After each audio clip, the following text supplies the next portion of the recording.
शेख वकास अकरम साहब फरमाए दीजिएगा, मौलाना फजल रहमान से मुलाकात के बाद तहरीक इंसाफ में बला का एतमाद है और ये दावा किया जा रहा है कि आईनी तरमीम का मामला रुक गया है, आईनी तरमीम नहीं होगी। मुझे ये बताइएगा कि ये दूसरी तरफ भी उतनी बला का एतमाद है कि नंबर पूरे हो चुके हैं और ये आईनी तरमीम हो के रहेगी, हो क्या रहा है? अगर उनके पास नंबर है और होता, तो मैं नहीं समझता कि ये आईनी तरमीम का इंतज़ार कर लेते। एक पूरी रात, फिर दूसरी रात इन्होंने पूरी पार्लियामेंट को बिठाए रखा, अपने मेंबर्स को पूरी रात जगाए रखा, साथ हमारे लोगों को इन्होंने एंगेज रखा। पूरी रात, पूरी-पूरी आपको रात 12 बजे, फिर 2 बजे, फिर 3 बजे तक लोग असेंबली में बैठे रहे और ये इस इंतज़ार में थे कि कोई बंदे टूट के इनके पास आएँ, मौलाना इनके साथ आ जाएँ और ये आईनी तरमीम कर ले। वो नहीं हो सके, नंबर नहीं पूरे हो सके। ख्वाजा आसिफ ने उस इजलास से निकलते हुए बाहर गाड़ी में क्या कहा? हम्म। उसने कहा जी हमारे पास नंबर नहीं थे, इसलिए हम नहीं कर सके। ये इनकी अपनी पार्टी के दिफा के वज़ीर का बयान है और अब भी मैं यही समझता हूँ कि ये आईनी तरमीम इसीलिए नहीं हो रही, तो कॉमन सेंस है कि इन्होंने कोई नंबर नहीं ने, अल्लाह अल्लाह और खैर सलाह, सर नंबर अब होते तो ये शायद कर मौलाना लेते, साहब के जितनी नंबरों इनको की मजबूरी है। जरूरत भी नहीं है वकास साहब, अब वो आपके अपने बंदे साहबजादा हामिद रजा साहब कह रहे हैं कि पिछले इजलास में भी 60 डिक्लेयर्ड एमएनएज ये खुफिया तरीके से लाके इन्होंने पार्लियामेंट में बैठा दिए थे। सो अब ये ढंग तो देखिए आपके खुफिया नंबरों तो में नहीं, लगनी है ना। देखिए नहीं, नहीं, मैं आपको पहले बता रहा हूँ कि इस वक़्त हमारा नंबर पूरा है। वो जो उस वक़्त 6-7 लोग ये ले गए थे, जिसमें से किसी की बीवी, किसी की बेटी उठाई, किसी की साहिवाल के अंदर जो है वो हाउसिंग स्कीम्स जो हैं, उनके केसेज़ नैब में निकाल लिए, किसी को एफआईए में उठा लिया, किसी के बाप को उठा लिया। वो अगर जैसे ही वानी तरमीम नाकाम हुई उन 6-7 को, हम तो कहते रहे हैं कि पंजाब हाउस में बिठाई रखे और फिर पंजाब हाउस से यहाँ लेके आए। कौन सा साहबज़ादा साहब ने कोई नया बात आपको बताई है? वो तो हम तब से उस दिन से कह रहे हैं। इन्होंने उठाए मगर इनके नंबर फिर भी पूरे नहीं हुए। उसके बाद वो बंदे हमने वापस हमारे हो गए हैं और अब वो अंडरग्राउंड है, अब वो किसी के काबू-शाबू में नहीं है, वो इनके पास नहीं है। वो हमारे लोग सेफ लोकेशंस के ऊपर हैं और ना इनके पास है, इसीलिए वो तरमीम नहीं हो रही। और दूसरी सबसे बड़ी बात, मौलाना से अभी हमारा एक वफ़्द थोड़ी देर पहले एज़ वी स्पीक मिल के निकला है and he has again assured us, very productive meeting, and he has again assured us कि he will not give his shoulder for this nonsense. जबरदस्त सर, आपके लिए तो ये लग रहा है, मगर आई डोंट नो ये अब अगले 2 हफ्ते में भी किस हद मैं तक अब आप ये। देखें, मेरी बात सुनें। हाँ। अगर इनके पास नंबर होते, तो जितनी देखे ना पार्लियामेंट से आप नकाबपोशों से बंदे उठवा लेते हैं। एक एमएनए की बीवी और बेटी को उठा लेते हैं। एक एक घर, कल वो जावेद के घर, वड़ाइच साहब के घर रहीम यार खान में आप मुस्मार करने के लिए डेरा और उनका घर टीमें भेज देते हैं।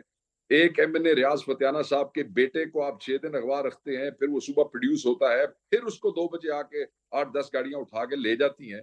ये सारे खेल तमाशे किस लिए हो रहे हैं एमएनए की फैमिलीज के साथ? नंबर पूरे करने के लिए। रांझा अगर साहब। इनके पास नंबर पूरे होते, हाँ। तो इन्होंने ये लानतें अपने गले ज़रूर डालनी थी। रांझा साहब, ये सब कुछ इसीलिए कर रहे हैं कि नंबर पूरा नहीं है। It's common sense, simple, they don't have the numbers sir of सवाल द आपसे यही है सर, स्पीकर इलेक्शन कमीशन को एक बार फिर लिख चुके हैं कि रिजर्व सीट्स हमारे हाथ कर दें। बंदों का और नंबर का मसला है, ऊपर 9 सीटें कम है, नीचे 13 सीटें कम है। आप लोग कह रहे हैं कि किला मजबूत है, सुकून से बैठे हुए हैं, उधर भी बहुत ज्यादा एतमाद है और ये आने वाला, आप कह रहे हैं नहीं, कब तो लाओगे, आप ये अब आने वाली है सर, स्पीकर के हफ्ते के आपको अंदर। स्पीकर के खत से भी आपको नहीं पता लग रहा है इनके पास नंबर पूरे कोई नहीं है। हाली भी कोई ओला रह गया जी। मतलब जिस तरह स्पीकर कहता है और स्पीकर के खत के ऊपर फौरी इलेक्शन कमिश्नर इजलास बुला के बैठ जाता है, जिस इलेक्शन कमीशन की जो डिसऑनेस्टी और अनप्रोफेशनलिज्म की दास्तानें हैं, जिसको सुप्रीम कोर्ट भी कह चुकी है कि इसके खिलाफ आर्टिकल 6 जो है वो इन्वोक होना चाहिए। एनीवे, मैं ये समझता हूँ कि speaker should not be a party of it and he is only a post box and वो he can only send this reference and he can't actually disqualify anybody और he can't do anything like that. ठीक है, वो खतूत लिखते जाएंगे, पहले भी लिखते हैं, अदालतें भी मौजूद है, फैसले भी होते रहेंगे। मैंने अपने भाई से जो सवाल पूछा था, वो खुदा न खास्ता ये नहीं कि मुझे वो नहीं था, मैंने सिर्फ ये कहना चाह रहा था कि 60-70 हजार केस की पेंडेंसी है सुप्रीम कोर्ट के अंदर, जिसमें से सिर्फ 148 केस ऐसे हैं जो कॉन्स्टिट्यूशनल नेचर के हैं। उसमें से 20 ऐसे पेंडिंग है जो कि ये सुओ मोटो जो पुराने हैं वो पेंडिंग है। अब मुझे ये समझ नहीं आ रही कि 160-70 केसेस के लिए एक नई अदालत बना के, जिसका चीफ जस्टिस जो है वो वजीर आजम बनाएगा, रिटायर्ड जजेस होंगे, वो एक सर्विंग जजेस की सुप्रीम कोर्ट के ऊपर आ जाएगी। 148 और 20 केसेस के लिए तो आप एक 5 सीनियर जजेस का बेंच बना सर सकते हैं। इसके ऊपर उन्हें गौर व वास्ते फिक्र कुछ हो रहा है कि कॉन्स्टिट्यूशनल बेंच बना दिया जाए सीनियर मोस्ट जजेस के ऊपर, अगर चीफ तो मैं जस्टिस ये को ही। समझता हूँ, हाँ। मैं ये समझता हूँ कि ये जब आप जजेस के ट्रांसफर का इख्तियार देंगे किसी हुकूमत को, जजेस को ये 6 जजेस ने खत लिखा कि उनके साथ जुल्म ज्यादती हो रही थी, यानी कि तुसी फिर उन्होंने पर वो जजेस भी ਨੂੰ नहीं आने चुकोगे वाला तो ना, किसे ਨੂੰ बिलावल मान रहे हैं ना मौलाना साहब मान रहे हैं। जजेस की ट्रांसफर एग्जीक्यूटिव कंट्रोल में हो, इसके ऊपर भी कल बिलावल ने हमें बताया, मौलाना साहब भी नहीं मान रहे। मगर the big question over, Bilawal ने तो जी हाँ हमें बिलावल ने तो माजी में हमें बहुत सी चीजें बताई हैं। हमें तो बिलावल के नाना की बातें भी याद है, हमें बिलावल की वालदा शहीद की बातें भी याद हैं। काश इसको भी याद हो कि उसकी लेगेसी क्या है और उसके बुजुर्गों ने क्या कुर्बानियां दी थी और उसके बुजुर्गों ने क्या क्या सर जो वो मुझ किया। मगर अब ये नौजवान क्योंकि इसको बताया गया कि तुमने वजीर आजम तुम्हें बनाएंगे, तुम नौकरी पूरी दो, तो नौकरी दे रहा है, और तो बात कोई नहीं है जी। दे हुन रहे हैं। दसो ये तो शेख ये साहब। तो कसूर तहरीक मैं इंसाफ का है। दस्ता जी, मैं दस्ता जी, देखें मेरी बात सुने। सादुल्ला की बीवी को और जवान बेटी को उठा लिया गया। गलत। आप मुझे ये बताएं, हम में से भी, मेरी जगह रांझा साहब हो, सादुल्ला की जगह रांझा साहब हो, मैं हूं, ये इज्जतें ही अल्लाह ताला ने हमें दी हैं और ये हमारा मजहब, दीन, हमारा कल्चर हमें यही बताता है। इससे बड़ी क्या हमारे यहाँ तो आप ये देखें कि हमारे इनके और हमारे इलाकों में बड़े से बड़ा इश्तिहारी भी होता है, तो अगर उसकी बीवी या बच्ची का नाम पर्चे में आता है तो आग लग जाती है। वो फोन करके खुद पेश होते हैं कि यार हमारी औरतों को आप ऐसे ना करें, जिसने 100 कत्लों में भी मतलूब होते हैं वो भी ऐसे करते हैं। आप एक 10 लाख के नुमाइंदे की बीवी और बच्ची को ले जाएंगे, वुडंट ही बी अ मजबूर पर्सन? आप उसे कहेंगे कि वो अपनी मर्जी से चला गया, वो अपनी बेटी या उसकी जब कितनी को वो रांझा साहब, कुर्बानी आप उससे कोअर्सिव लेते हैं, एक्शंस, आप उसका प्रेशर, क्या दबाव, इम्तिहान लेते घर देखें की माओ हैं? मुझे आप ये बेटियों। देखें बताएं, अभी नहीं, मैंने इन्होंने बोला, मुझे थोड़ी सी देखें बात, मेरा भाई है, देख जरा मेरी बात सुन ले। मैं वो कोई ऐसी, मैं इस वक्त वो लड़ाई की बात नहीं कर रहा, मैं सिर्फ एक केस इसके सामने रख रहा हूँ। ये भी पंजाब का रहने वाला मेरा हाँ भाई। इस तो से बड़ी कोई चीज है।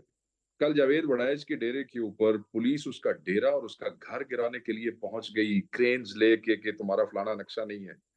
ये सारे एक्शंस मेहर बहन सिर्फ इस पंजाब हुकूमत को अभी क्यों याद आए आईनी तरमीम के अंदर? वहां असलम गुम्मन के साथ क्या होता है, वहां देखें उसके मेरे दाऊद के साथ क्या होता है।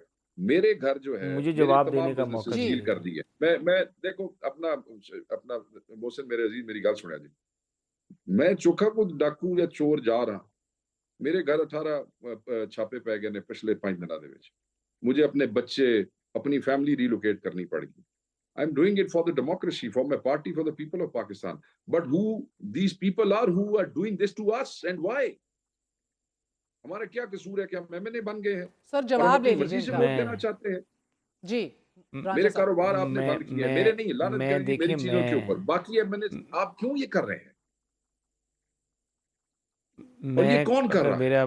मेरे भाई हैं और मैं जिस किसी की भी बेटी या जिस किसी की भी बहन अगर ये जो बात कर रहे हैं मैं तो उसको मैं मजम्मत करता हूँ। मैं मरीम हलफ नवाज देने ਨੂੰ जिस ਤਿਆਰ ਆ, दफ़ा ਤੁਸੀਂ ਆਪਣੇ ਬੰਦਿਆਂ ਤੋਂ जब ਹਲਫ ये ਲੈ ਲਓ हुआ कि सादुल्ला के और साथ उस क्या वक़्त हुआ। सब ने जब उनके होटल का दरवाज़ा तोड़ा, तो जब आज भी अगर ये चीज़ें ये हो रही हैं तो ये बड़ी बदकिस्मती है हमारे मोहसिन भाई, सिस्टम की।